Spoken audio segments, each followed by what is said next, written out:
김현정의 뉴스 쇼.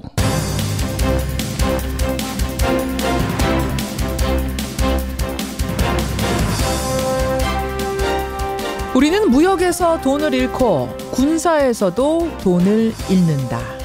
주한미군 3만여 명이 있는데 무슨 일이 일어나는지 보자. 트럼프 대통령의 말입니다. 애청자 여러분 안녕하십니까. 한미 FTA 3차 개정 협상이 밤사이 워싱턴에서 시작됐습니다. 그런데 협상이 시작되기 전에 한 행사장에서 트럼프가 이런 말을 한 겁니다. 주한미군 3만 명이 있는데 무슨 일이 일어나는지 보자. 결국 이번 FTA 협상에서 주한미군 철수라는 카드까지 활용하려는 게 아니냐 의심스러운 대목인데요. 백악관은 꼭 그런 건 아니란 식으로 애매하게 손을 저었습니다만 협상의 달인 사업가 트럼프라면은 못 내밀 카드도 아닌 것 같아서 걱정입니다. 그렇다면 과연 우리는 어떤 카드를 내야 하는지, 절묘한 카드를 가지고는 있는 건지, 정말 무엇을 꺼낼지 신중한 고민이 필요해 보입니다. 김현정의 뉴스쇼 출발합니다.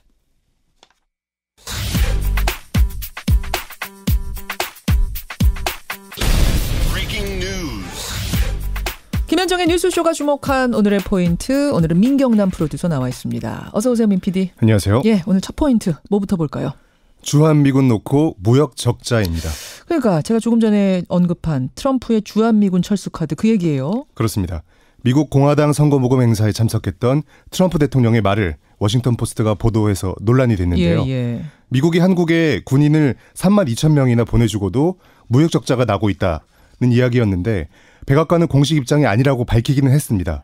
하지만 미국과 한미 FTA 3차 협상을 진행하고 있는 우리 입장에서는 부담스러운 얘기입니다. 당연하죠. 지금 트럼프 대통령이 한 말인데 그 트럼프 대통령의 내심에는 지금 그 말이 있다는 거 아닙니까? 그렇습니다. 하지만 안보까지 거론을 시키고 있는 거예요. 네네. 이런 가운데 남북정상회담에 대한 본격 준비는 오늘부터 시작이 되죠. 그렇습니다. 남북정상회담 준비위원회가 구성은 어제 완료가 됐습니다. 예. 임종석 대통령 비서실장이 위원장, 조명균 통일부 장관이 총괄 관사를 맡았는데요. 예. 오늘 오후 3시에 첫 전체회의를 갖고 정상회담 의제 등을 논의할 예정입니다.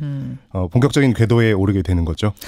혹시 뭐 북미 회담, 남북 회담 이런 것까지 이 FTA에 연계시켜서 딜하려고 하는 건 아닐까? 저는 그런 카드까지도 아주 염두에는 좀 두고 있어야 되는 게 아닌가, 우리가 대응할 때 있어서 그런 그렇습니다. 생각까지도 듭니다. 다음 포인트 가죠. 강원랜드 부정합격자 해고입니다. 공공기관 채용 비리의 대표적인 사례로 꼽히는 곳 강원랜드, 결국 대규모 해고가 이뤄졌습니다. 네, 대규모 부정채용 문제가 본격적으로 공론화됐던 건 작년 9월 무렵이었습니다. 예. 채용 비리를 통해서 강원랜드에 부정으로 합격한 226명 전원에 대해서 어제 문재인 대통령이 직권 면직, 사실상 해고를 지시했습니다. 226명 전원에 대해서. 그렇습니다. 먼저 해고부터 하고 추후에 소송이 벌어질 경우에는 개별적으로 대응한다는 방침인데요. 예. 다만 당시 시험 성적 자료가 남아있지 않다 보니까 탈락자 구제는 어려울 듯합니다. 그때 탈락한 사람들의 구제는. 그렇습니다. 그야말로 그야말로 특단의 조치를 내놨네요. 근데 공공기관 부정채용 사례가 여기뿐만이 아니잖아요. 네, 그렇습니다. 정부 산하 공공기관 총 275개 중에 지금까지 257곳, 그러니까 대부분에서 채용 비리가 적발이 됐고요. 예. 부정합격자 2천여 명 중에 2천여 명이 현직에 재직 중인 것으로 알려져 있습니다. 네. 강원랜드가 이번에 선례가 돼서 이들에 대해서도 면직 조치가 이뤄질지도 주목이 됩니다. 마지막 포인트 하나만 짧게 볼까요? 네, 스포츠 이야기인데요. 한국 테니스 정현 선수가 BNP 파리바 오픈 8강에 진출했습니다. 8강에 진출했어요? 그렇습니다. 게다가 그 상대는 다름 아닌 세계 최강 페더러입니다. 또 페더러입니까? 네, 2달 만에 소력전인 셈인데요. 예. 오늘 오전 11시에 중계가 됩니다. 예. 그리고 팀킴의 뒤를 잇는 오벤져스 휠체어 컬링팀의 평창 패럴림픽 4강 경기도 오늘 오후에 이루어집니다. 휠체어 컬링팀 오늘 4강 도전하는데요. 사실 여기는 지금 메달도 바라보고 있는 팀인데 맞습니다. 오늘 화제 인터뷰에서 홍일점이자 박민자 선수 만나보겠습니다. 수고하셨습니다. 감사합니다. 저는 오늘 참담한 심정으로 이 자리에 섰습니다. 국민 여러분께 심려를 끼쳐드려서 대단히 죄송합니다. 이 전 대통령은 긴 시간 조사를 받았지만 혐의 전반에 걸쳐 모르쇠로 일관했습니다. 이명박 전 대통령 지난 수요일 검찰에 소환돼서 장시간 조사를 받고 나왔죠. 검찰이 수사 내용을 토대로 결정적인 증거들, 증언을 제시를 했지만 여전히 MB는 나는 모르는 일이다. 설사 있었다 해도 실무선에서 한 일이다 라면서 대부분의 혐의를 부인으로 일관했습니다. 특히 핵심 혐의죠. 뇌물죄 부분은 다스가 MB 거, 다스의 소유주가 MB라는 전제에서 시작을 하는데 그 부분에 대해서는 완전히 부정을 했습니다. MB 곁을 지금 지키고 있는 정치인들은 검찰이 확보한 증언은 거짓이다. 혹은 그 참고인들도 잘 몰라서 하는 말이다. 이렇게 주장을 하고 있는데요. 그렇다면 검찰에서 결정적인 증언을 한 사람 중에 한 분, 최동영 전 다스 경리팀장은 어떻게 답하실까요? 다스에서 8년 동안 일했던 분입니다. 최동영 전 다스 경리팀장 만나보겠습니다. 최 선생님 안녕하세요. 예, 안녕하십니까. 예, 8년간 근무하셨어요. 예, 그렇습니다. 기간이 언제부터 언제까지죠? 2001년 1월 10일부터 2008년 4월 17일까지 근무를 했었습니다. 예. 경리팀장이라면은 그럼 다스의 자금 회계 이런 걸 다 담당한 어떤 회계의 실무 책임자 이렇게 보면 됩니까? 예, 그렇게 보시면 될 것 같습니다. 이번에 검찰 가서 참고인 진술하고 오셨죠? 예, 했었습니다. 예. 최동영 팀장님뿐 아니라 김백준 전 청와대 총무기획관, 김희중 전 비서실장, 김성우 전 다스 대표 이런 분들이 다 가서 증언한 거죠? 예, 그렇게 알고 있어요. 예. 가서는 뭐라고 말씀하셨습니까? 중앙지검에 가서는 그 실소유 관련해서 예. 제가 그동안 보고 겪었던 MB가 실소유라는 여러 가지 정황들을 예. 제가 말씀을 드렸었죠. 실소유라고 생각할 수밖에 없었던 정황들을 증언하고 오셨다 이렇게 말씀하셨어요. 예. 그때 그 조사받을 때 분위기는 최 팀장님 말고도 다른 분들도 다 실소유주 부분에 대해서 MB 거라고 증언한 것들을 많이 갖고 있던가요? 증거나 증언들을? 그럼요. 저도 많이 놀랐었죠. 그 당시에. 그 초창기인데도 예. 그 많은 자료들을 확보하고 있었습니다. 예를 들면 어떤 게 기억나세요? 에이킹 건프에 대해서도 알고 있었어요. 삼성이 소송비를 대납해줬죠. 미국의 그 다스 소송비를. 그때 법률 대리인 로펌이 에이킹 건프인데 예. 거기에 대해서 이미 그때도 1월에도 알고 있었어요. 직접 삼성이라는 말은 이제 검찰 측에서 언급을 안 했지만은 예. 그 에이킹 건프를 저한테 물었었어요. 그쪽도 이미 뭔가 심증을 굳히고 있었던 상태군요. 네, 그렇게 들여다보고 있었던. 예. 결정적으로 다스는 MB 거라고 확신하신 계기는 언제입니까? 2008년도 특검 마지막 시기에 예. 이상은 씨 그 아들하고 제가 그 MB를 안가에서 한번 뵌 적이 있거든요. 예. 셋이서. 이동영 씨하고. 그 당시에 이제 대주주의 그 아들인 이동영 씨가 세광공업 자재 과장을 하다가 이제 거의 무직 상태로 있었던 상태였거든요. 이상은 씨, MB 형님 이상은 씨의 아들 이동영 씨가 그 당시 무직 상태였어요. 예. 특별한 직업이 없었어요. 예. 그 자리에서 이제 MB, 그러니까 이명박 전 대통령 하고 저하고 이동영 씨하고 있는 자리에서 그때면은 그러면은 이미 MB는 당선인 신분이었던 건가 아니면 대통령이 된 후였습니까? 취임 전이었습니다. 취임 전 당선인 신분. 예, 당선인 신분일 때 MB, 이동영 씨 그리고 최 팀장 세 분이 만나셨어요. 예, 그렇죠. 그 자리에서 이동영 씨가 뭐라고 하던가요?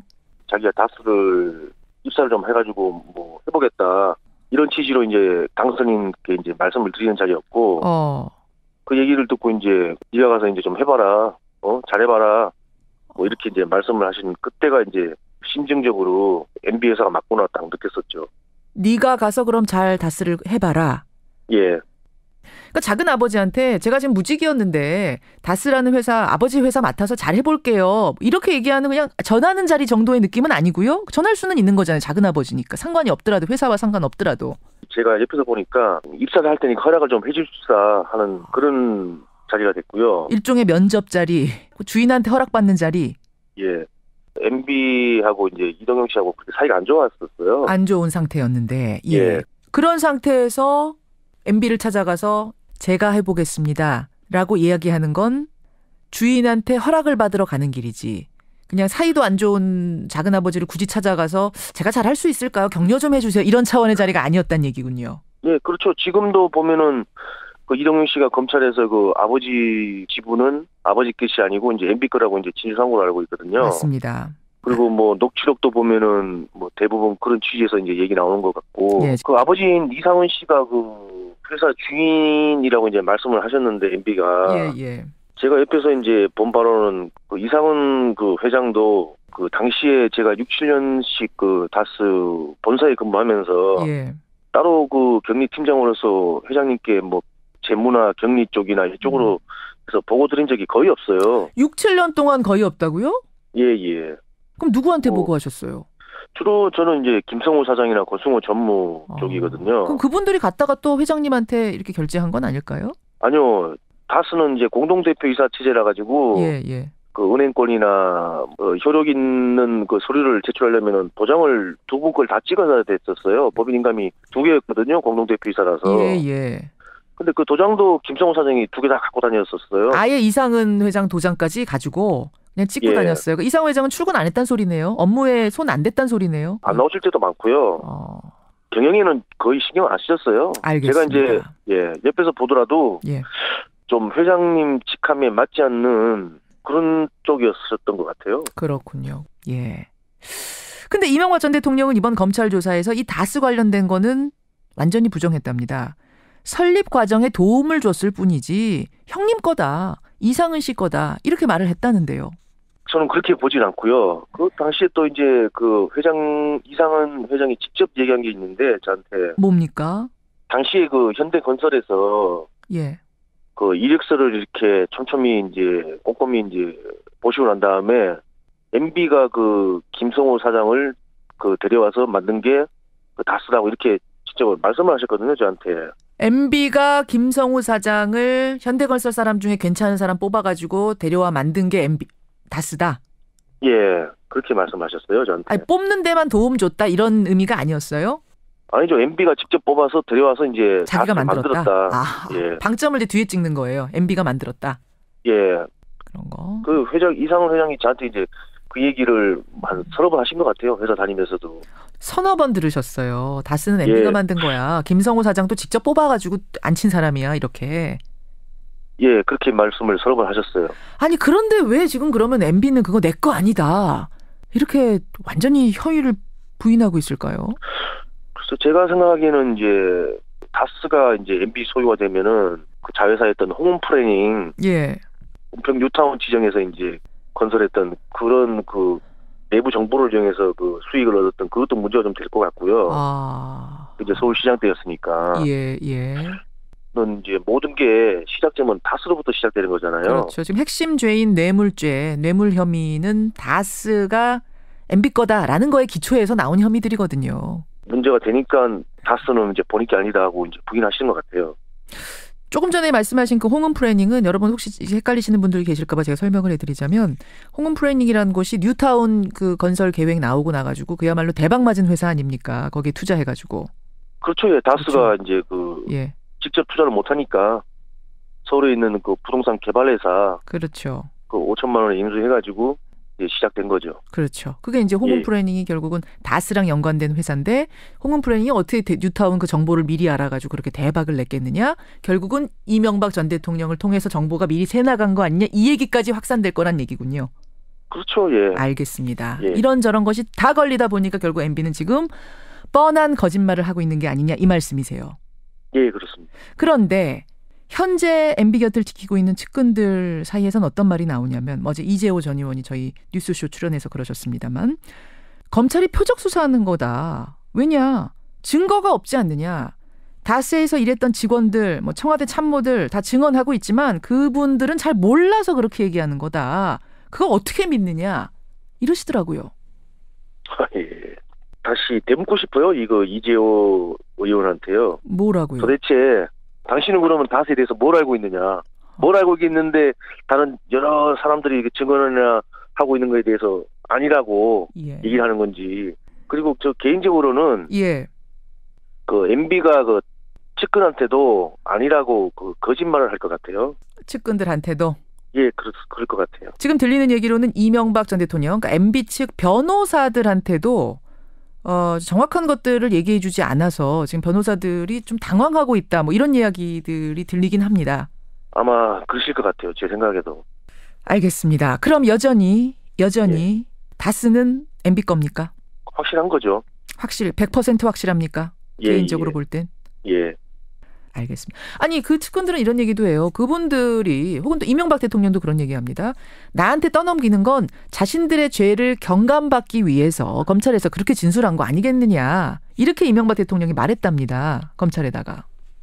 그 사실을 말씀드렸다는 그거를 MB가 부인한다는 건 좀 그렇고요. 무슨 그분들 아무 죄도 없는데 경감받기 위해서 그랬다는 건 말도 안 된다. 그럼요. 저 같은 경우도 마찬가지죠. 예. 제가 무슨 죄를 지은 것도 아닌데 그렇죠. 그 당시 다스 있으면서 보고 겪었던 여러 가지 이제 그 사실 정황들을 검찰에 진술을 했는데 아니라고 얘기하면은 예.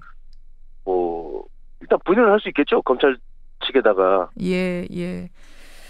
알겠습니다. 예. 무슨 죄가 있어서 우리가 경감받으려고 그런 거짓말을 하느냐. 그냥 보고 들은 대로 아는 대로 얘기한 거다. 이 말씀이세요. 예, 그렇죠. 끝으로 최동영 팀장의 심정이랄까요? MB에게 하고 싶은 말이랄까요? 있으면 하시죠. 이번 그 MB 검찰 조사 관련해서는 국가적이나 사회적인 분열하고 정치적인 대립으로 이제 비춰지도록 그 MB가 지금 그렇게 몰고 가고 있는 것 같아요. 정치 보복 프레임으로 몰고 가려고. 이런 걸 보면서도 저는 이제 아직도 거짓과 위선으로 진실을 오도하고 있다고 생각하고 있거든요. 어허. 그동안 그 MB에게 그 진실을 말할 수 있는 기회를 많이 줬다고 생각하고 있어요. 저는. 예. 근데 아직까지도 이제 그렇게 이제 발뺌을 하시는 거는 참 국민 한 사람으로서 다스와 관련된 사람으로서 참 뻔뻔하게 생각하고 있고요. 이번 계기로 우리나라가 조금만 더 그 진실된 사회가 될 수 있도록 그 나아가는데 힘을 좀 썼으면 좋겠다고 생각하고 있어요. 예. 최동영 팀장님. 예. 끝으로 다시 한번 확인 질문 드립니다. 예. 다스는 MB 겁니까? 저는 MB 거라고 확신하고 있어요. 여기까지 말씀 듣겠습니다. 고맙습니다. 예. 감사합니다.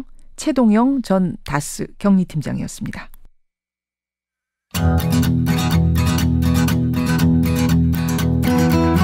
김현정의 뉴스쇼는 청취자 여러분의 참여로 이루어집니다. 트위터, 페이스북, 레인보우 게시판, 그리고 단문 50원, 장문 100원의 유료 문자 샵 1212, 우물정 1212 통해 참여하실 수 있습니다.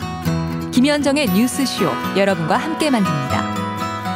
김성환의 행간 시사평론가 김성환 씨 나오셨습니다. 어서 오십시오. 네, 안녕하세요. 어제 이재호 전 의원 인터뷰 들으셨어요? 가면서? 네, 들었어요. 엄청난 화제, 하루 종일 화제. 화제가 되게 말씀하시더라고요. 지금 아침까지도 화제. 그러니까 최동영 팀장도 들으신 거예요, 그거를. 네. 듣고. 아니 나만 그렇게 얘기했으면 또 모르는데 지금 일제히 다 참고인들이 다 쓴 MB 거라고 얘기하고 있는 그 상황에서 이 전 의원은 얼마나 아쉽길래 그렇게 우리가 다 몰라서 그렇다고 얘기하십니까? 서운한 거예요. 아니, 이게 상황이 다스가 무슨 신앙도 아니고요. 예. 아니 모든 국민이 다스는 누구 겁니까? 이렇게 묻고 있잖아요. 말도 안 되는 얘기를 지금 하고 있어요. 아이고 보겠습니다. 예, 검찰이 또 어떤 증거들 갖고 있는지 증언은 얼마나 단단하게 나왔는지 좀 지켜보기로 하죠. 행간 뭐 가지고 오셨습니까?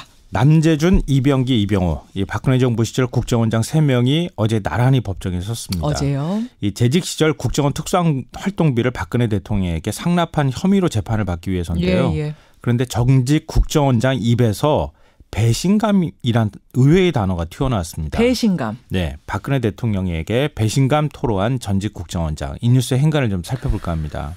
이게 그러니까 대통령의 최측근 국정원장, 특활비까지 갖다 바쳤던 국정원장 입에서 나온 말이라고는 믿을 수 없을 정도더라고요. 저도 정말 이런 단어를 사용했나 이렇게 생각이 될 정도였는데요. 예. 국정원장은 정보기관의 수장이잖아요. 그럼요. 그만큼 중량감 있는 인사가 임명이 되고요. 그 누구보다 입이 무거워야 하는 사람들입니다. 그런데 그런 국정원장 입에서 배신감이란 말이 나왔다. 그것도 자신이 모셨던 대통령에 대해서 그렇죠. 배신감이란 단어가 나왔다. 네. 이건 보통 일이 아니란 거죠. 맞습니다. 그 주인공은 이병기 전 원장인데요. 예. 이 푸른색 수의를 입고 재판정에 나와서 특활비를 상납한 이유를 이렇게 말했습니다. 제대로 된 국가 운영을 위해 쓰였으면 하는 기대가 있었기 때문인데 기대와 반대로 된 것에 대해 안타깝게 생각하고 심지어 배신감까지 느낄 정도였다. 그러니까 내가 상납을 한 건 맞지만 네. 국가 운영을 위해서 보태 쓰십시오라고 한 거지. 네, 그런 취지였는데. 이렇게 미용하고 뭐하고 이렇게 쓸 줄은 몰랐다. 맞습니다. 이 얘기를 하고 싶어요. 그래서 배신감을 느꼈다는 거예요. 네. 이병호 전 원장은 내가 아닌 다른 사람이 원장이었더라도 이 자리에 섰을 거다. 그러면서 제도적으로 뭔가 문제가 있는 것이다. 이렇게 제도 탓을 했고요. 남재준 전 원장은요? 입을 굳게 닫았습니다. 남재준 원장은. 네. 자, 배신감 토로하고 제도 탓하고 입을 닫고 전직 국정원장들 어제 재판정에서의 모습들 행간 들어가 보죠.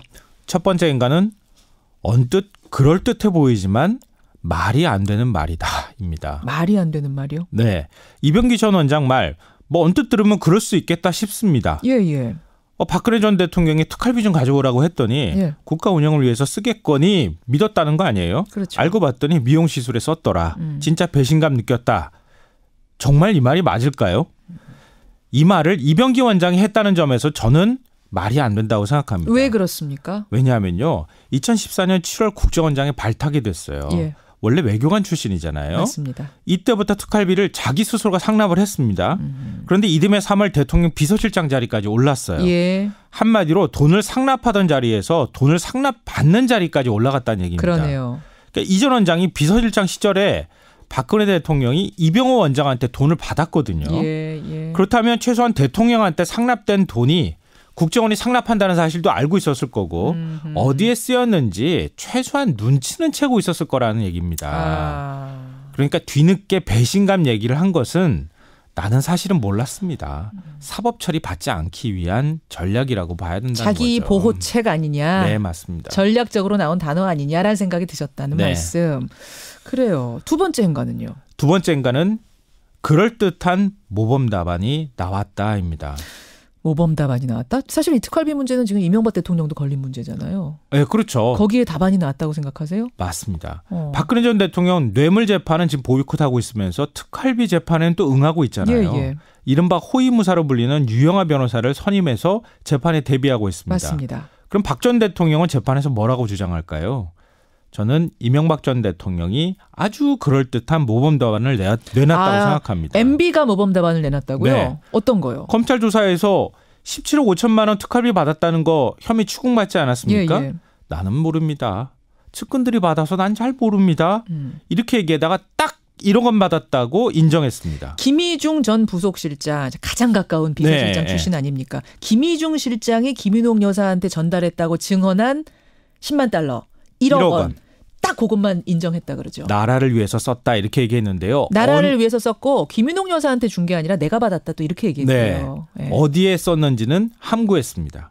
대북 공작비다라고 이제 두루뭉술하게 얘기를 했다라고 하죠. 그러니까 이게 이렇게 되는 거예요. 다 부인하다가 도저히 부인할 수 없는 돈이 나올 경우에는 내가 나라를 위해서 썼습니다. 그런데 구체적으로 어디에 썼는지는 말 못하겠습니다. 이런 식의 전략을 썼다는 건데요. 그러니까 박근혜 전 대통령도 비슷한 얘기를 할 가능성이 높다 이런 얘기입니다. 그렇게 보시는군요. 마지막 행간은 뭡니까? 마지막 세 번째 행간은 이제 엉터리 나라를 바꿔야 할 때다입니다. 어떻게요? 이 엉터리라는 표현은 제가 쓴 거 아닙니다. 어제 재판에서 이병호 전 원장이 얘기한 거예요. 대한민국이 얼마나 엉터리 나라면 국정원장이 대통령에게 뇌물을 바치는 나라겠느냐 이렇게 얘기했어요. 이병호 원장이. 예. 국정원장 할 때 좀 엉터리 나라 좀 바꿔보시지 이렇게 얘기하고 싶은데요. 막 한편으로 생각하면 맞는 말이기도 합니다.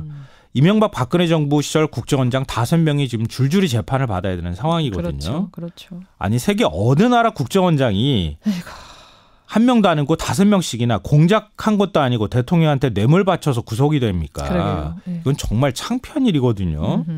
이제 국회가 나서서 국정원 예산 결산 감시 좀 하고 견제할 수 있도록 법을 좀 뜯어 고쳐야 되지 않을까 싶습니다. 여기까지 오늘의 행간. 김성환 씨 수고하셨습니다. 네, 고맙습니다.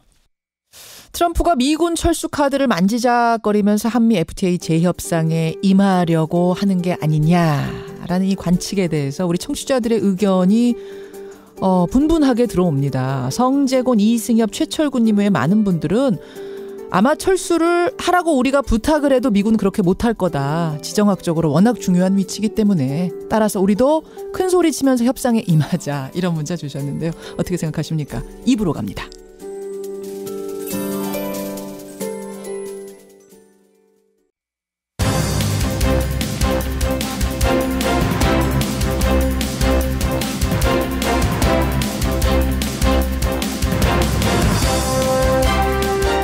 뉴스쇼 2부 출발합니다.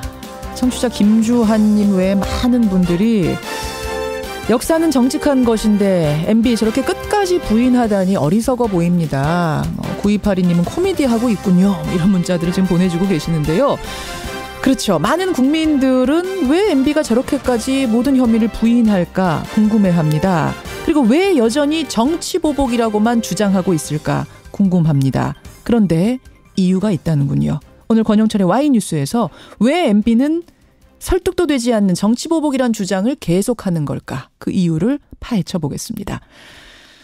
그런가 하면 미투 운동이 한창인데요. 2차 피해가 우려된다 하는데 실제로 과거에 미투를 했던 경험자들은 어떤 2차 피해를 겪었던 건가? 오늘 훅뉴스가 과거의 미투 경험자들을 찾아가 봤습니다. AS 뉴스도 준비가 되어 있습니다. 딱 한 달 전에 신입 간호사가 스스로 목숨을 끊었던 사건 여러분 기억하시죠?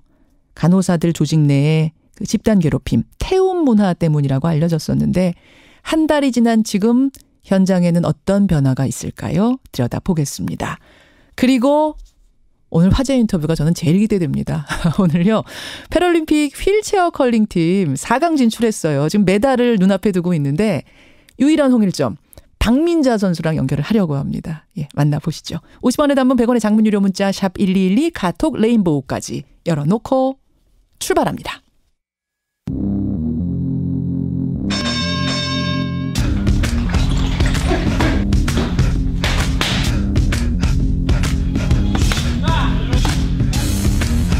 김현정의 뉴스쇼 금요일의 코너입니다. 뉴스 속으로 훅 파고드는 시간 훅뉴스.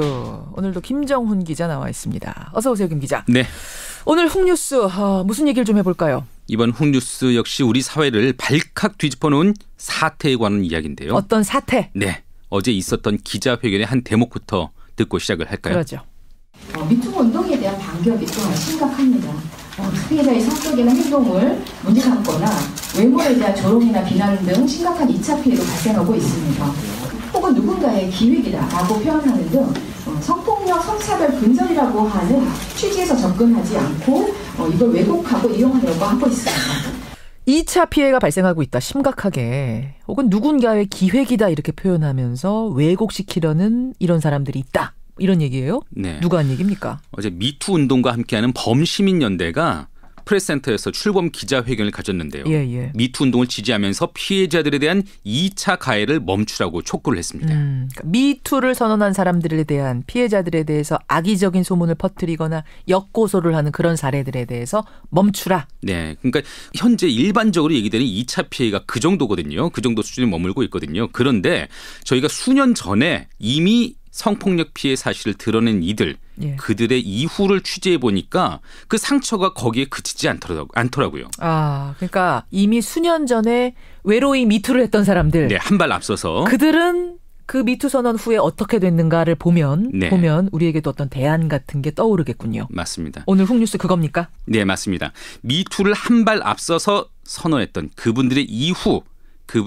어떤 고통을 당했는지를 오늘 훅뉴스 시간에 전해드리려고 합니다.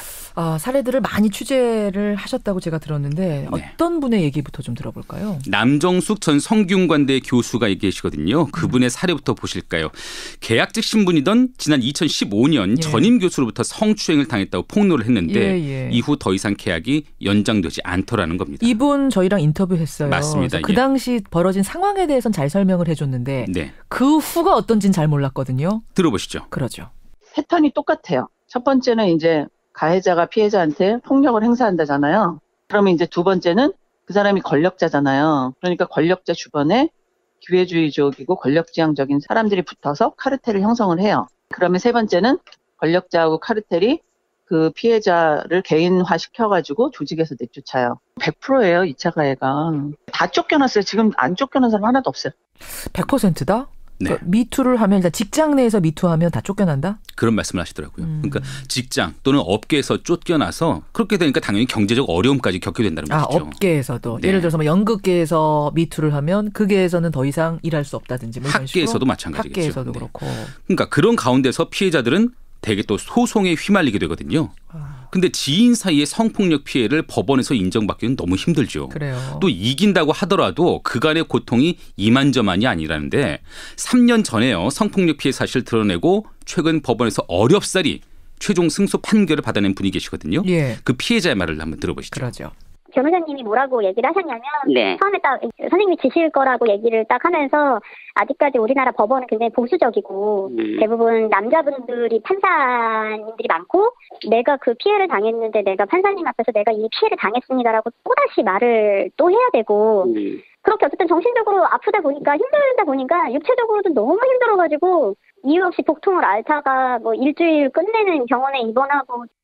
이분은 승소를 해내긴 했어요. 네. 대법원까지. 어렵게요. 승소를 했지만 그 과정이 너무나 힘들다. 뭐 쉽게 말하자면 만신창이가 됐다 이런 얘기네요. 네. 그런데요. 많은 피해자들이 말하는 더 큰 문제는요. 미투 이후에 믿었던 이들로부터 받은 상처라고 하네요. 상처? 네. 믿었던 이들이 자기를 믿어주지 않더라 이런 얘기예요? 처음에는 위로를 해주던 동료들 심지어 가족들까지 이후에 손을 거두어드는 경우가 많았다는 겁니다. 가족들도요? 예, 지난 2016년에 자유한국당 이완영 의원을 상대로 과거에 성추행 의혹을 폭로했던 한 여성 그리고 현대카드에서 성폭행 피해를 당했다는 전직 계약직 직원의 말을 한번 들어보시죠. 예. 내가 믿었던 조직, 이랬던 조직, 내가 믿었던 나의 동료들, 나의 선후배들 이 나를 지켜주지 못하고 내 편이 되어주지 못했을 때 그런 느끼는 이제 감정들 일종의 약간 배신감 비슷한 그래서 우리 조직에 그럼 나는 뭐였지? 선배들한테 내 존재는 뭐였지? 어떤 의미였지?라고 하는 그 갈등, 서운함 이런 게 훨씬 더 크거든요. 가족들 사이에서도 약간 이거 뭐라 그래 파탄 났다고 해야 되나? 가족이 깨질 뻔한 위기도 있었고 가해자 측에서 역고소를 하는 바람에 더 그런 시선들로 바라보셨죠. 부모님께서. 너가 잘못한 부분이 있으니까 이렇게 되지 않았느냐? 사실 용기 내서 미투를 할 때는 내 주변 사람들은 내 지인들만큼은 내 비빌 언덕이 돼주겠지라고 생각하고 시작을 하는 걸 텐데 그분들이 돌아설 때 절망감은 감당하기 어려울 것 같아요. 맞습니다. 지난해 한국 여성의 전화가 성폭력 피해를 상담한 869건 그 사례 가운데서 168건에서 2차 피해가 있었다 이렇게 집계를 했거든요. 그래요. 피해자가 말한 2차 피해 중 절반 가까이를 차지하는 게 바로 주변인과 가족들의 무책임한 말들이었다고 하네요. 어떤 식의? 뭐 네가 참아라, 없던 일로 하라 이렇게 하면서 피해자를 외면했다는 것이죠. 내가 힘을 보태줄 게가 아니라 이제 그만하자, 없던 일로 하자. 맞습니다. 결과적으로는 홀로 남겨지기 마련이라는 것이죠. 아하. 그 속에서 성폭력 피해자 이미지를 꼭 유지해야 한다는 강박도 생긴다고 합니다. 그게 무슨 말이에요? 이게 피해자임을 드러냈지 이후 갖가지 논란은 이어지지 이런 상황에서는 뭐 자기가 웃지도 떠들지도 못하는 그러니까 웃으면 것이죠. 아니 쟤는 저런 일을 당했다면서 웃네? 그럼 그거 거짓말 아니야? 뭐 이런 식이 된다는 얘기예요? 맞습니다. 이게 좀 심각한 문제인데요. 3년 전 조직 내에서 성폭력 피해 사실을 공개했던 김원경 씨 그리고 2년 전에 대학원에서 성폭력 피해를 공론화한 뒤에 학업을 중단할 수밖에 없었던 한 피해 여성의 목소리로 들어보시죠. 네. 쟤 멀쩡해 보이는데? 왜 이렇게 멀쩡해 보이지? 피해자의 모습을 정해놓고 있어요. 울고 다녀야 되고 힘들어야 되고 뭔가 자기네가 정한 생각이 있나 봐요. 멀쩡하게 밥도 먹고 일도 잘하고 태연하게 걸어다니네 라는 인식? 그런 인식이 좀 많이 바뀌었으면 좋겠어요. 그 일이 있고 나서는 사람들이 보지 않아도 제가 검열해요 스스로. 내가 사람 만나서 웃을지 얼마나 많이 웃을지 뭐 사람을 만날지 말지 뭐 이런 거 다 걱정해야 되는 처지가 되는 거거든요. 길 가다가 맞은 사람이면 때린 사람이 문제가 있는 거지. 맞았다고 이제 그다음부터 웃지도 못하고 사회생활을 못하게 되면 안 되잖아요.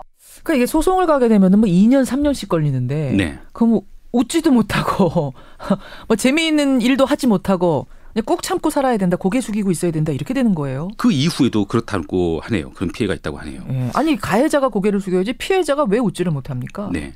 실제 성폭력 피해 폭로자들 상담을 하다 보면은 이로 인한 심리적 스트레스가 상당하다고 하는데요.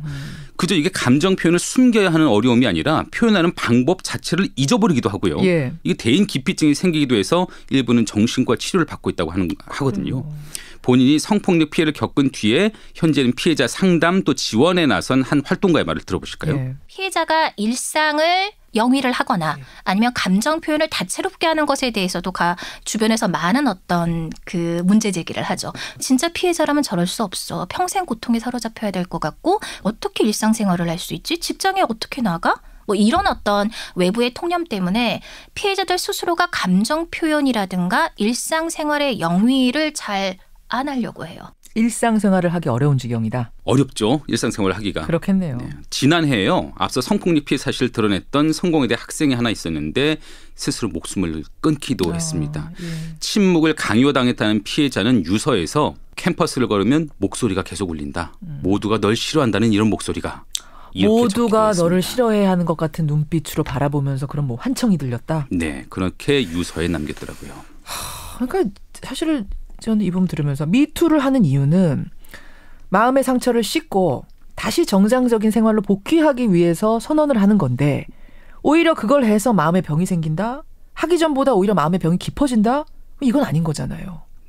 그러니까 2차 피해라는 게 직장에서 쫓겨나고 엮고소당하고 이런 차원의 문제를 뛰어넘는 거네요. 맞습니다. 이게 미투의 3차 피해 또는 미투의 트라우마로 불러야 할까요? 그러니까 이미 이런 고통을 겪었던 선험자들은 최근에 미투 열풍을 보면서 이런 당부까지 하더라고요. 뭐라고요? 앞서 언급된 한 미투 폭로자의 말입니다.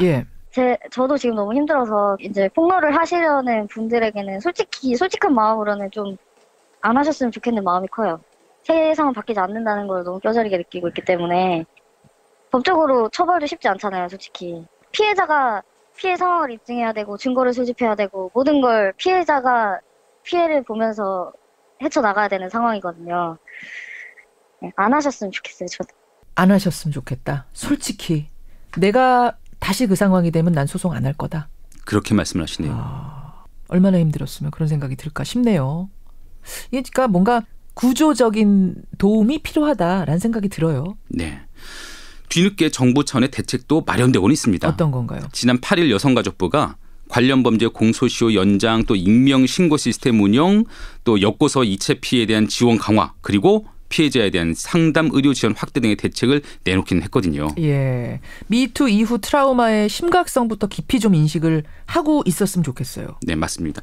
피해자에 대한 주변과 사회 인식 전환이 가장 절실하죠. 이거는 피해자가 노력하거나 피해자에 대한 지원을 강화해서 될 일이 아니거든요.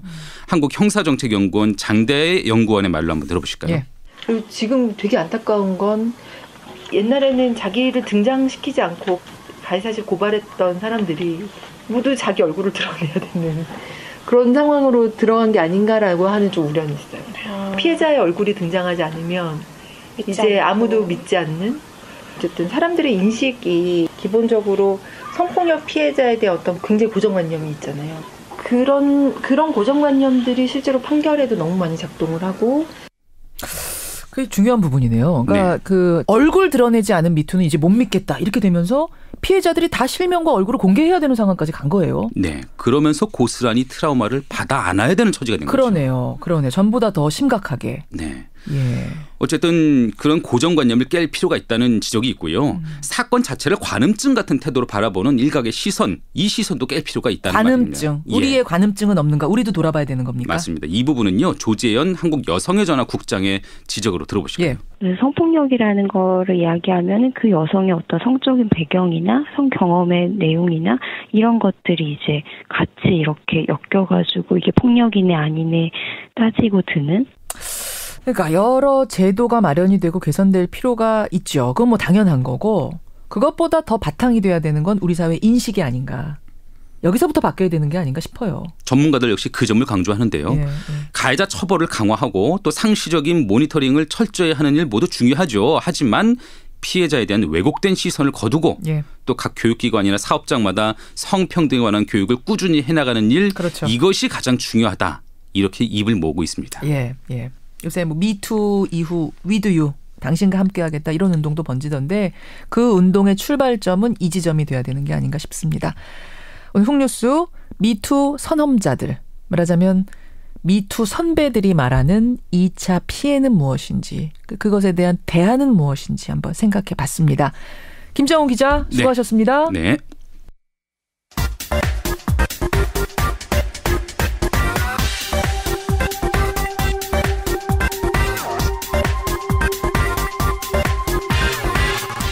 사건의 그 이후를 따라가 보는 시간입니다. AS 뉴스. 오늘은요. 지난달 15일에 벌어졌던 서울 유명 종합병원의 한 신입간호사의 사망 사건. 스스로 목숨을 끊는 일이 벌어졌던 그 사건 이후를 쫓아가 보려고 합니다. 그 신입 간호사의 남자친구가 SNS에 글을 올리면서 이 상황이 알려진 건데요. 여자친구의 죽음은 간호사 조직 내에 있는 태움 문화 때문이다라고 주장을 했습니다. 태움이란 영혼이 재가 될 때까지 태운다. 직장 내 괴롭힘을 뜻하는 건데요. 간호사 조직에서 이 태움 문화가 널리 퍼져 있다는 사실이 알려지면서 우리 사회에 큰 논란이 되기도 했습니다. 그렇다면 딱 한 달이 지난 지금 현장에는 어떤 변화가 있을까요? 숨진 간호사의 유족을 가까이에서 돕고 계시는 분이세요. 간호사연대 최원영 간호사 연결을 해보겠습니다. 최원영 간호사님 안녕하세요. 네, 안녕하세요. 그 신입 간호사가 스스로 목숨을 끊은 게 한 달 전인 2월 15일. 네. 그 당시에 어떤 일이 있었는지 한 달 동안 꼼꼼히 조사를 좀 해보셨다고요. 네. 죽은 간호사가 가족들이나 남자친구, 친구들 카톡에 남긴 걸 보면 9월에 처음 발령받고 나서 한 달 정도 지나면서부터는 굉장히 업무 중압감이나 두려움 같은 걸 많이 호소하고 돌아가시기 이틀 전에 마지막 근무날 체위 변경 같은 걸 도와주는 걸 하고 있었는데 그때 욕창 안 생기게 환자분들을 이렇게 뒤집어드리죠. 그때 이제 환자분 몸에 있던 그 담즙을 배액시키는 관이 찢어졌어요. 그 과정에서 그러니까 줄을 이렇게 줄줄 많이 달고 계시죠 중환자분들은. 그 관이 하나 돌리다가 찢어졌어요. 근데 그 당직 의사가 와서 좀 심하게 됐다고 그렇게 제보가 왔어요. 근데 그 환자한테 소송이 걸릴 것 같다고 이제 자기 소송 걸리면 어떡하냐고 굉장히 불안해했고 만약에 주변에서 충분히 설명을 해주고 위로를 해줬으면 죽기 전에 마지막으로 12시간 가까이 소송에 대해서 검색을 하고 그랬었다고 하더라고요. 그러니까 배관이 찢어지는 실수래. 물론 이건 실수입니다. 이거는 환자 입장에서는 이렇게 하면 안 되는 건데 다독거리고 선배들이 알려주고 이랬으면 좋았을 건데 심하게 혼났다는 거예요. 그리고 나서 소송 이런 걸 검색하고 두려워하다가 결국 목숨을 끊었다. 근데 해당 병원 측에서는 이 간호사의 죽음 자체가 꼭 태움 문화 때문이라고 할 수는 없다. 직접적인 원인은 아니다. 비정상적인 가혹행위 같은 건 없었다. 선배들이 격려해주면서 밥도 사주고 그랬다. 이렇게 얘기를 하더라고요.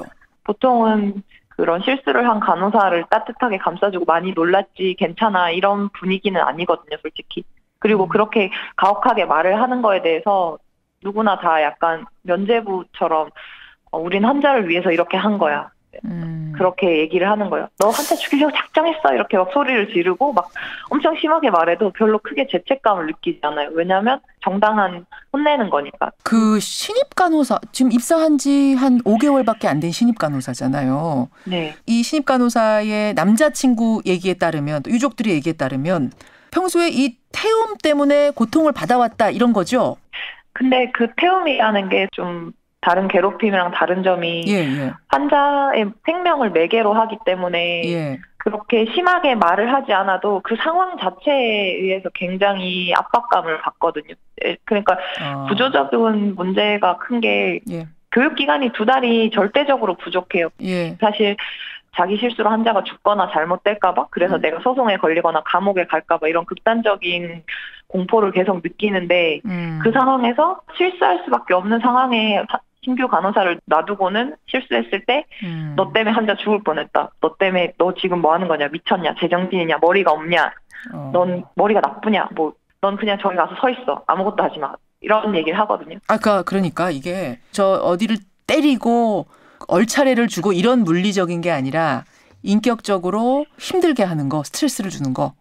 그렇죠. 그리고 교육을 주는 사람도 자기 환자를 온전히 다 보면서 굉장히 버겁게 일을 하면서 약간 곁다리로 얘를 가르치는 거거든요. 어떻게 보면 짐이네요, 짐. 이 신입 간호사 가르치는 게.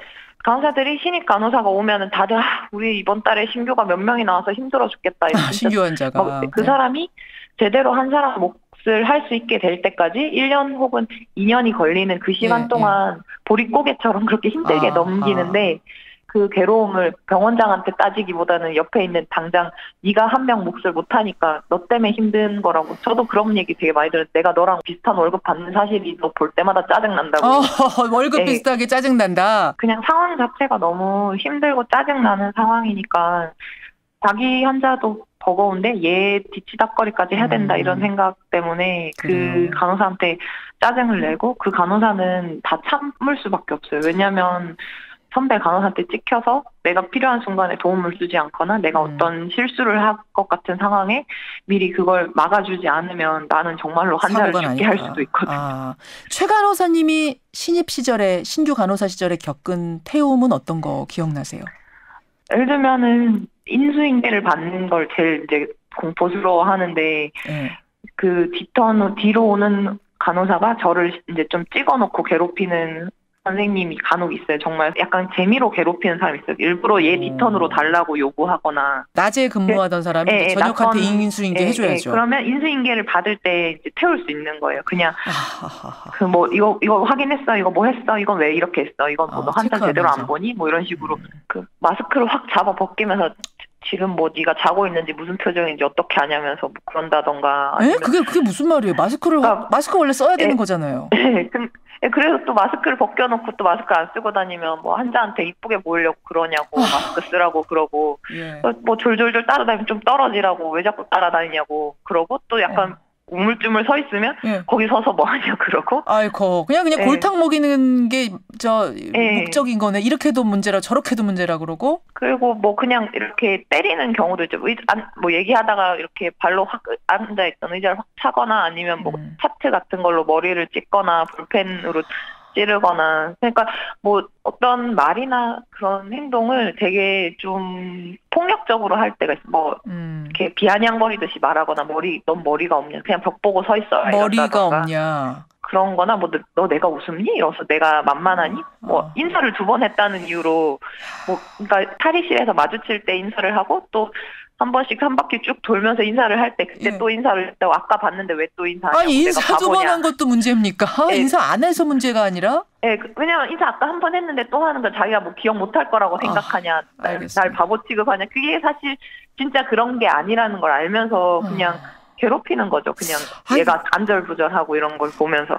저는 지금 들으면서 사실 생명을 다루는 곳인 만큼 긴장을 풀어서는 안 되고 엄격한 체계가 갖춰져 있어야 되는 게 사실이니까 그런 엄격함이 있겠구나라는 생각은 했지만 지금 듣는 이 이야기들 사례들은 그런 것과는 거리가 멀잖아요. 간호사들이 태움을 당한다고 표현하는 거는 일적인 문제만 지적받았을 때를 태움 당했다고 생각하진 않아요. 자기가 어떤 실수를 했을 때 태움은 오히려 정말로 괴롭힘, 그냥 괴롭힘이 필요하기 직장 내 괴롭힘이네요. 한마디로 직장 내 그냥 괴롭힘이라서 오히려 환자에게 안 좋을 수 있어요. 그렇게 혼나는 게 무서워서 신규 간호사들이 어떤 문제가 생겼을 때 빨리 얘기를 안 하고 혼자 어떻게 그냥 해결해 보려고 하다가 일을 더 키운다던가. 알겠습니다. 자기 혼자 그래서 오히려 더 안 좋게 끝나는 경우가 많은 것 같아요. 직장 내 괴롭힘의 병원판이다. 저는 이런 생각이 드는데 왕따 뭐 이런 이야기를 우리 뭐 다른 직장에서 많이 듣는데 여기도 비슷한 그런 사례가 아닌가라는 생각이 들어요. 자, 그래서 사람 하나가 죽었습니다. 뭐 병원에서는 이게 태움 때문이다, 혹은 그날의 사고 때문이다라고 얘기는 안 하고 있습니다만 뭐 지금 가족들이나 주변의 지인들은 태움이 그 바탕에 깔려 있을 거라고 얘기하고 있거든요. 그리고 사회적으로도 큰 이슈가 됐습니다. 그러면 한 달이 지난 지금 현장은 좀 달라졌습니까?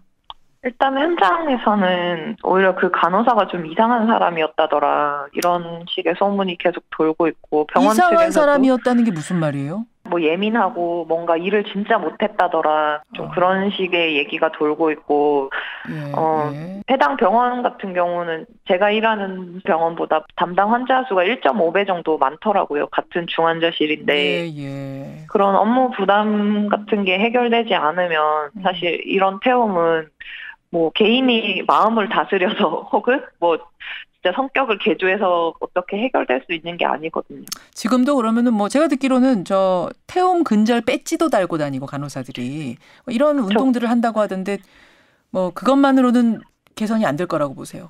네, 그건 절대 정말 부차적인 거죠. 예를 들면 배고프다는 사람이 있는데 그 사람한테 밥을 안 주고 계속 뭐 배고픔 근절 배지를 단다던가 배고픔을 없애주는 명상을 심리 프로그램을 한다던가 이러면은 해결이 안 되잖아요. 개인의 너무, 문제로만 지금 치부하고 여러분 이제 선배들 저 똑바로 인성 가지고선 가르칩시다 이렇게만 해서 될 문제는 아니라 말씀이세요. 왜냐하면 선배도 사실 굉장히 힘든 상황이에요. 자기가 해야 할 일도 버거운 상황에서 자기가 원래 맡고 있던 환자 수나 이런 걸 전혀 줄여주지 않으면서 신입을 가르치라고 하니까 정말 눈코 뜰 새 없이 바쁜데 이 사람한테 언제 설명을 해주고 언제 시범을 보여주고 언제 느리지만 네가 직접 해보렴 하고 내가 지켜봐 줄게 이럴 수 없잖아요. 알겠습니다. 그렇게 해서 찍히기 시작하면 그게 일이 아닌 다른 부분에서의 괴롭힘으로까지 이어지는 게 아닌가라는 네. 이런 말씀 해주신 거예요.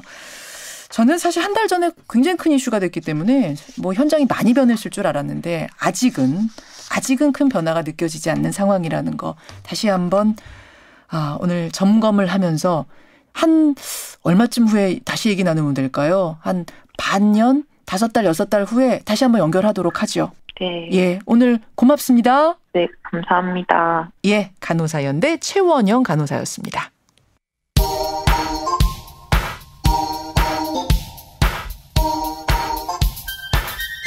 김현정의 뉴스쇼 CBS 라디오와 함께하고 계십니다.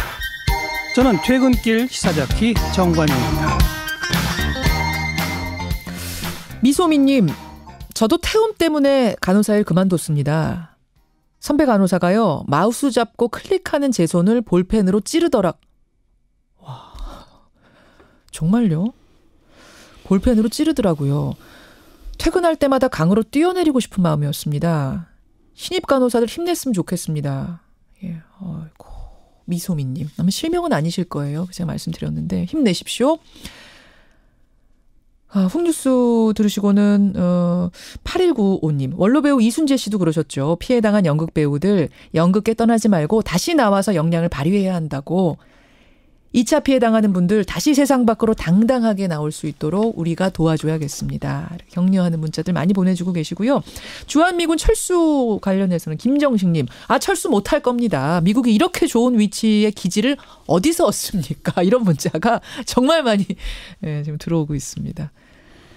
최동영 전 다스 격리팀장 인터뷰를 들으시고는 민경현님은 다스 격리팀장도 그러고 형님도 조카도 다 MB 거라 그러는데 본인만 아니라고 그러다니요.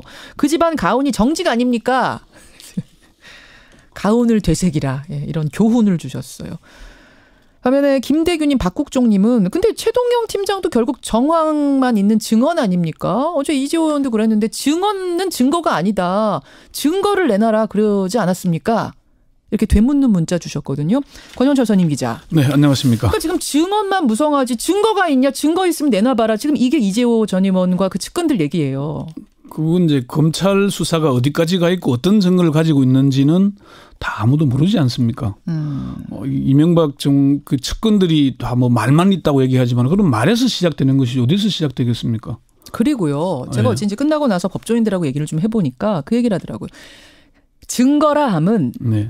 증언이 포함되는 거다. 당연하죠. 그러니까 물증, 증언, 증인 이게 다 합쳐서 증거지. 정황 증거도 증거죠. 그럼요. 네. 종이로 뭐가 나와야 그것만이 증거가 아니다. 근데 지금 증언이 한두 명이 아니라 여러 명에게 일치되는 증언이 나오면 그거는 확실한 증거로 인정받는다. 그렇죠. 법률적으로도 그렇답니다. 네, 네. 답이 좀 되셨죠? 예. Y뉴스 가겠습니다. 뭐 가지고 오셨어요? 역시 이제 그 얘기입니다. 지금 이명박 전 대통령의 구속영장 청구 초일기에 들어갔죠. 예. 저는 아마 늦어도 19일쯤에는 청구가 될 걸로 그렇게 봅니다. 19일이면 월요일? 예, 다음 주 월요일까지는. 오늘 아마 뭐 그런 얘기가 나오거나 그럴 겁니다. 예. 그런데 이명박 전 대통령 측은 검찰의 수사를 정치 보복이라고 주장하면서 노무현 전 대통령까지 끌어들이고 있습니다. 그래서 오늘 Y뉴스에서는 이명박 전 대통령 측 왜 먹히지도 않는 정치 보복 주장을 계속할까 이렇게 주제를 정해봤습니다. 굉장히 직설적인 주제를 왜 먹히지도 않는 그러니까 왜 사람들이 설득되지도 않는 걸 알면서도 계속 그 주장을 할까? 네. 여전히 정치 보복이라는 주장을 전혀 안 굽힌 겁니까? 어제 이명박 전 대통령이 검찰 조사를 받고 귀가한 직후에 이재호 전 의원과 인터뷰하셨잖아요. 뉴스쇼에서 했죠. 예, 그 이재호 전 의원이 검찰 수사는 정치 보복을 넘어서 민주주의 파괴다 이렇게 주장을 했죠. 맞습니다. 그리고 친이계인 조혜진 전 의원도 어제 저녁에 JTBC 뉴스룸에 출연해서 이 전 대통령이나 측근들은 정치 보복으로 보는데 이견이 없다 이렇게 얘기를 했습니다. 예, 측근들의 정치 보복 주장 이거는 이명박 전 대통령 의중과 똑같은 겁니까? 그렇죠. 이명박 전 대통령이 그제 검찰에 출두할 때는 정치 보복이라는 직접적인 단어를 사용하지는 않았죠. 예. 그렇지만 이미 자신에 대한 수사를 정치 보복으로 규정을 했습니다. 1월 17일 발표한 성명에서 보수를 기멸하기 위한 정치 공작이자 노무현 전 대통령의 죽음에 대한 정치 보복이라고 보고 있다 이 얘기했죠. 예, 예.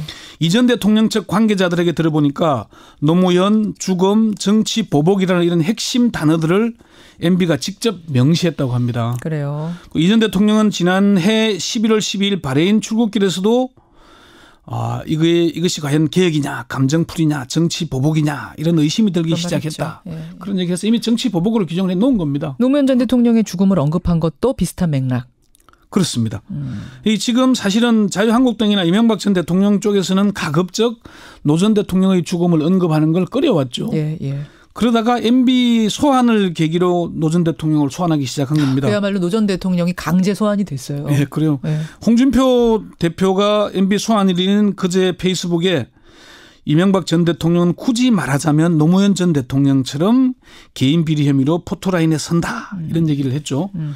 자유한국당 김성태 원내대표도 정치 보복이라고 말하지는 않겠지만 2009년 노 전 대통령의 비극으로부터 잉태된 측면도 완전히 부정할 수는 없다고 생각한다. 조혜진 전 의원도 민주당이나 여권에서는 공공연하게 노무현 전 대통령의 한을 풀어줘야 한다는 얘기가 나왔다 이렇게 얘기를 했잖아요. 예.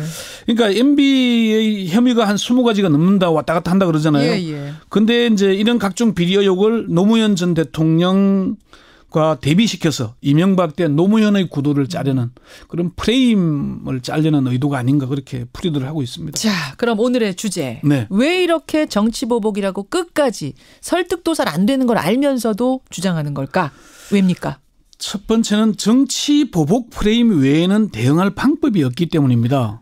뾰족한 다른 방법이 없다? 그게 아니면 혐의를 시인해버려야 되는데 최창렬 용인대 교수는 MB 측근들의 자백과 진술, 증거 등이 명확하기 때문에 정치 보복 프레임이 아니면 대항할 방법이 없기 때문이다.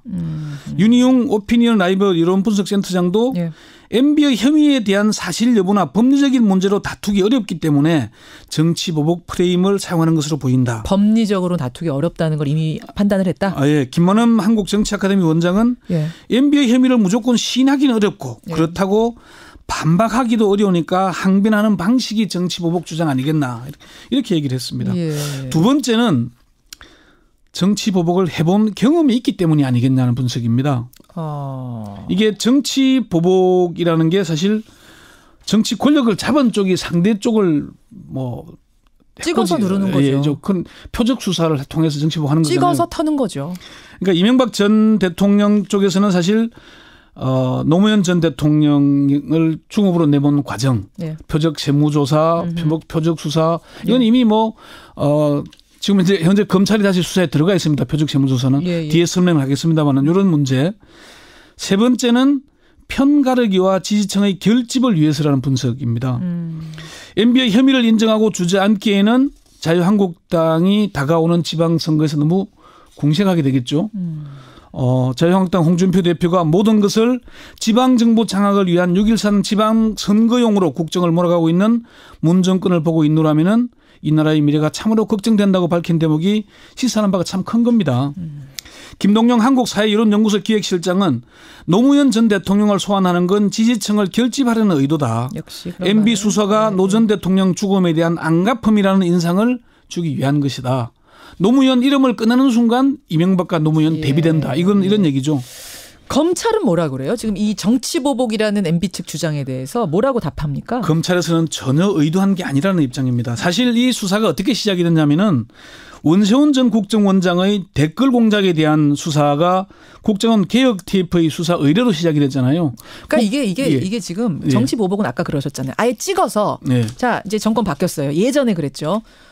이거 A, B, C, D 찍어놓고 A 털어. 자, 이 팀은 B 털어. 이 팀은 C 털어. 이렇게 가는 게 정치 보복인데 지금 같은 경우는 국정농단 사건부터 시작해서 사건들을 수사하다 보면 또 이게 나오고 저게 나오고 나오는데 안 할 수 없는 거잖아요. 댓글 공작 수사하다가 국정원 특활비 나왔죠. 국정원 특활비가 나오면서 하다 보니까 박근혜 정부뿐만 아니라 이명박 정부에서도 특활비 유용 횡령이 나온 겁니다. 그게 김백준 총무기획관이 구속된 거고요. 그러니까 이게 흘러가는 과정을 국민들이 다 같이 봤기 때문에. 그러니까 이제 아까 김현정이가 방금 말한 대로 제가 구체적 예를 들자면은 김영삼 정부가 출범하고 대대적인 사정 한파가 불었습니다. 그렇죠. 당시에 특수부 검사들 얘기를 들어보니까 특수부 검사들에게 명단만 배당됐다고 합니다. 명단? 예. 너는 박철원, 너는 엄삼탁, 너는 이건계, 뭐 이런 식으로 명단만 내려왔지 혐의도 없었다 그래요. 그러게 알아서 털어야 돼요. 표적만 준 거고 잡아 넣어야 되는 거죠. 그게 표적 수사죠. 그렇죠. 맞습니다. 그리고 조금 전에 설명했던 대로 이명박 정부가 촛불 집회로 이 궁지에 몰리니까 바로 2008년 7월에 노무현 전 대통령의 후원자였던 박연차 회장의 폐광 실업에 대해서 표적 세무조사에 들어가죠. 특별 세무조사 들어가는 거. 이게 이제 터는 거죠. 먼지털이. 이것도 서울지방국세청을 동원해서 부산에 있는 폐광 실업을 튼 겁니다. 그걸 계기로 노무현 전 대통령에 대한 표적 수사가 시작이 됐던 거죠. 이런 거를 정치 보복이라고 하지 않겠습니까? 검찰에서는 그렇게 얘기를 합니다. 아니 김백준 총무기관에 들어와서 그런 진술을 할 줄 우리가 어떻게 알았겠나. 영포빌딩 지하에 그런 서류가 있는 걸 우리가 어찌 알았겠나. 삼성이 다서 소송비를 대납했다는 걸 우리가 어찌 알 수 있었겠나. 몰랐다. 그래서 11년간 밝히지 못했던 거 아니냐. 그런데 측근들이 들어와서 줄줄줄 불어주는데 우리가 그걸 입을 닫으라고 하겠나. 수사를 안 할 수가 있겠냐. 그렇죠. 이게 검찰의 입장인 겁니다. 그러니까 물론 먼지를 털어서라도 뭐 죄가 나오면 죄값을 치러야죠. 그게 뭐 그거를 뭐 잘했다는 게 아니고 그 혐의가 잘했다는 게 아니고 표적 수사를 하면 적어도 그런 게 표적 수사가 그러니까 그 말씀이신 과거처럼 거예요. 이런 거죠. 청와대에서 누구 세무조사해라. 누구 수사해라. 하명이 떨어지고 표적을 잡아서 하는 건 이런 걸 우리가 정치 보복으로 보잖아요. 그게 표적 수사, 그게 정치 보복이라는 개념을 오늘 확실하게. 자, 그럼에도 불구하고 MB는 정치 보복이라는 말 외에는 지금 내놓을 답이 없기 때문이다. 그렇죠. 가만히 앉아서 그러면 내가 혐의를 시인해야 되는데 제가 어제 방송에서 그 얘기를 했잖아요. 검찰이 마지막까지 긴장했던 것은 이명박 전 대통령이 출두할 때까지 내 잘못이다. 다스는 내 거다라고 시인해버리고 내가 사회 환원하겠다. 이렇게 나오면은 수사팀으로서는 좀 난감한 입장에 처할 수 있는. 오히려 구속을 못 시키는 상황이 될 거다. 그걸 긴장했다라고 얘기하는 거니까 정치보복 프레임을 끌고 가는 것은 결국은 지지층을 결집시켜서 마지막까지 뭔가 좀 맞서보겠다는. 근데요, 그거 아니겠냐. 뭐 검찰 입장 이해합니다만 국민 입장에서는 다 시인했으면 좋겠으면 솔직하게 그게 사실이라면. 그렇죠. 다스가 본인 거라면 본인 거라고 하고. 그렇게 깔끔하게 마무리되면은 참 좋겠습니다, 저도. 여기까지 듣죠. 권현철 선임 기자 수고하셨습니다. 네.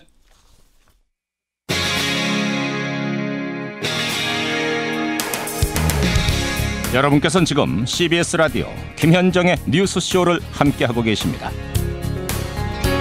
평창 패럴림픽 이제 폐막까지 이틀 남았는데요. 일명 오벤져스라 불리는 우리 휠체어 컬링팀이 오늘 준결승전을 앞두고 있습니다. 조심스럽게 메달까지 예측해보는 이런 상황까지 된 건데 팀킴 컬링팀의 영미가 있었다면 이 패럴림픽 휠체어 컬링팀엔 조아요가 있습니다. 이 팀의 유일한 여자 선수죠. 팀 내 첫 투구를 담당하는 리드 역을 맡고 있습니다. 박민자 선수. 오늘 화제 인터뷰에서 직접 만나보죠. 박민자 선수 안녕하세요. 네, 안녕하십니까. 박민자입니다. 4강에 안착해서 오늘 준결승을 앞두고 있습니다. 네. 축하드려요. 네네, 고맙습니다. 어제 오전 그 영국하고의 경기는 정말 다진 줄 알았던 걸 마지막에 역전하셨어요. 네, 그렇습니다. 연장 동점에서 마지막에 성공해서 경기를 끝냈습니다. 아니 저 컬링에서 영미 외치는 게 있다면 우리 방 선수는 좋아요 이러시더라고요. 네. 어제는 얼마나 좋으셨어요? 많이 좋았는데 근데 이제 저도 그 좋아요 하면서 저 역시도 업이 되기 때문에요. 예, 그냥 많이 외치고 있습니다.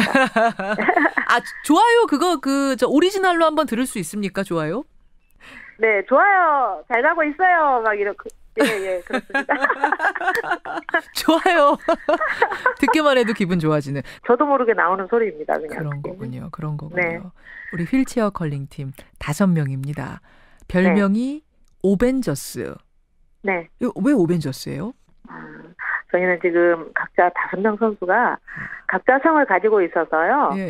저희가 5성 오벤져스로 저희가 이제 팀을 그렇게 하고 있었습니다. 네. 팀 킴이 다 김씨성이어가지고. 네. 해외에서도 화제가 됐잖아요. 저 사람들 다 시스터 아니야? 자매들 아니야? 뭐 이랬던 것처럼. 네. 우리는 5명이 성이 다 다릅니다. 오성 벤저스. 네. 그래. 박민자, 서순석, 정승원, 차채간, 이동하 선수까지. 예. 사실은 이 컬링이라는 게 이번 올림픽 전까지는 상당히 낯선 종목이었거든요, 국민들한테. 네, 그렇습니다. 처음에 어떻게 시작하셨어요, 방 선수? 팀 하계 종목에 그 럼볼링을 하고 있는 게 그 동료가 컬링이라는 거를 소개를 해줬어요. 한번 해보지 않겠냐고. 롬볼이라는 걸 하고 계셨는데 빙상에서 하는 거기에서 스톤끼리 부딪히는 소리가요. 네. 굉장히 저는 경쾌하게 들었어요. 그래서 저거다 아주 그냥. 그래서 즉시 저는 거기서 하겠다라고 해서 컬링을 시작하게 되는 계기가 그렇게 됐었습니다. 쾅 하고 탁 하고 부딪힐 때 그 경쾌한 소리. 예. 근데 우리 이제 박민자 선수는 사실은 휠체어를 타고 계신 하반신 장애가 있는 분이니까. 예. 처음에 어떻게 운동을 시작하게 됐을까 자체도 좀 궁금해하는 분들이 많으세요. 네. 선천적인 장애가 아니라 후천적인 사고로 얻은 장애신 거죠? 예. 저도 이제 93년도에 제가 그 교통사고를 당했어요. 네, 여름 휴가차 이제 강원도로 갔다 돌아오는 길에 사고를 당했어요. 아이고. 예, 그래서 제가 장애를 받아들이지를 못해서 한 10여 년을 그냥 집에서 그렇게 생활을 보내고 있었던 중에 직장 생활을 하면서 활발하게 활동을 하시던 여성이 그냥 아예 세상과 어떻게 보면 담을 쌓고 지내신 거네, 한 10년은? 예, 전혀 다른 세상을 살아야 되는 준비를 제가 못해가지고 시간을 좀 많이 걸렸던 것 같습니다. 뭐 하면서 10년 동안을 집에서만 보내셨어요? 저는 십자수를 접하게 됐어요. 집에 있으면서. 아니 그러면은 조용히 앉아서 차분하게 십자수를 하시던 분이 예. 어떻게 운동을 해야겠다라고 확 바꾸신 거예요? 거기에 뭔가에 몰입하지 않으면 안 되던 시기를 그렇게 보냈던 것 같고요. 예. 그러고 나서 이제 밖으로 나와서 복지관 나가면서 동료 만나면서 운동을 시작해 보니까 전혀 다른 세상이 있는 거예요. 예, 그래서 바깥에 나오는 게 너무 좋아서 이제 운동으로 이제 전향을 해서 완전히 운동 쪽만 하고 있는 거죠. 슬럼프에 빠지거나 그런 적은 없으셨어요? 제가 뭐 이렇게 바로 코앞인데도 제가 올라갈 수 없는 상황에서 밑에 그대로 있어야 되는 그런 상황들, 턱 높이를 넘지 못해서 하는 모든 상황들에 제약받는 부분들에서는 장애 한계를 느꼈던 시기였던, 그런 게 느껴지는 거죠, 그때. 운동을 하면서는 어떠셨어요? 항상 좋은 일만 있진 않았을 텐데. 운동 경기를 하다 보면 잘 됐을 때, 안 됐을 때, 감정이 많이 왔다 갔다 하죠. 그렇죠. 그런데, 예, 잘 됐을 때 생각하면 그냥, 운동이 그냥 막연히 그냥 좋아서 그냥 장애를 잊고 살 정도로 저는 운동이 좋습니다. 아니 저는 갑자기 가족들 생각이 드는데 10년 동안 집안에 콕 박혀서 그 활동적이던 사람이 집안에만 있을 때 그걸 바라보는 가족들 심정이 어땠을까? 그래서 돌이켜 생각해 보니까 굉장히 힘들게 제가 했던 부분인 것 같기도 해요. 민자야, 너가 그때는 내 딸이지만 너 그때 민자가 아니었다 이렇게 해주시더라고요. 그러던 민자가 네. 이제는 운동선수가 돼서 올림픽 나가서 지금 메달까지 코앞에 두고 있는 걸 보면서는 얼마나 좋아하세요? 너무너무 좋아하세요. 예. 어렵게 고생해서 고생 많다 그러세요. 그러면 아니 제가 좋아서 하는 건데 재밌어요 엄마 재밌어요 이러고 있는데 굉장히 좋아하시고 기대를 이제는 하고 계십니다. 네. 아유 우리 엄마 생각해서라도 이번에 좀 메달 하나 턱 받아가지고 걸어드렸으면 좋겠는데요. 네 반드시 그렇게 하고 싶습니다. 제 소망이기도 하고요. 목표는? 목표는 금메달입니다. 금메달? 네. 제가 그 팀 목표는 동메달이라고 들었거든요. 솔직히 말씀드리면. 예, 이제는 금메달입니다. 이제는 자 일단 박수부터 보내겠습니다. 네, 감사합니다. 박민자 선수 진짜 꼭 부담 드리는 건 아니고 꼭 아닙니다. 이왕이면 금메달 따서 어머님한테 턱 목에 걸어드리면 와 뭐라고 하실까요? 많이 지금 기다리시고 계실 것 같아서 빨리 금메달 따면 엄마한테 먼저 연락해드리고 싶어요. 걸어드리면서 뭐라고 말씀하시겠어요? 엄마 부모님한테는 항상 죄송하죠. 그래서 엄마 죄송합니다 하고 싶어요. 그렇게 제가 많이 아프게 해드렸던 부분이 많거든요. 예. 죄송합니다. 근데 죄송하다는 말씀 안 하셔도 될 것 같아요. 그럴까요? 지금 충분히 네. 효녀시고요. 네. 박민자 선수로 인해서 이 세상에 많은 장애인들 또 다른 이유로도 시름에 빠진 많은 분들이 희망을 보는 거거든요. 훌륭한 분이 되신 거예요. 이건 부모님 보시기에도 얼마나 기쁜 일입니까? 예. 이제 자랑을 하신다고 그래요. 이제는 동네 어르신들 만나도 이제 우리 민자가 이러신다고. 예. 꼭 원하는 메달 따시길 바라고. 예. 그렇게 되면 좋겠습니다. 네.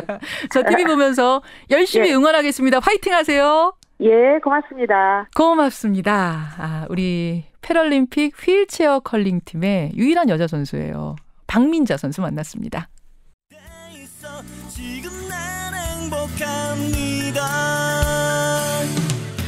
우리 박민자 선수가 외치는 그 소리 좋아요. 이 노래 제목이 좋아요입니다. 오늘 오후 3시 30분부터 4강 경기 앞두고 있고요. TV로 중계합니다. 예, 여러분 TV 보시면 돼요.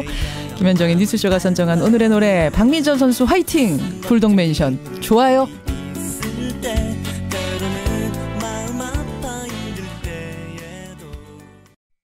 오늘은 경기 2개를 소개하면서 인사드리죠. 테니스의 정희연 선수 오전 10시에 페더러와 재대결 같습니다. 그리고 패럴림픽 휠체어 팀 오전 11시군요. 그리고 휠체어 컬링팀은 오후 3시 반부터 준결승전. 이거는 KBS, MBC, SBS 다 중계가 된다니까요. 뜨겁게 응원하죠. 고맙습니다.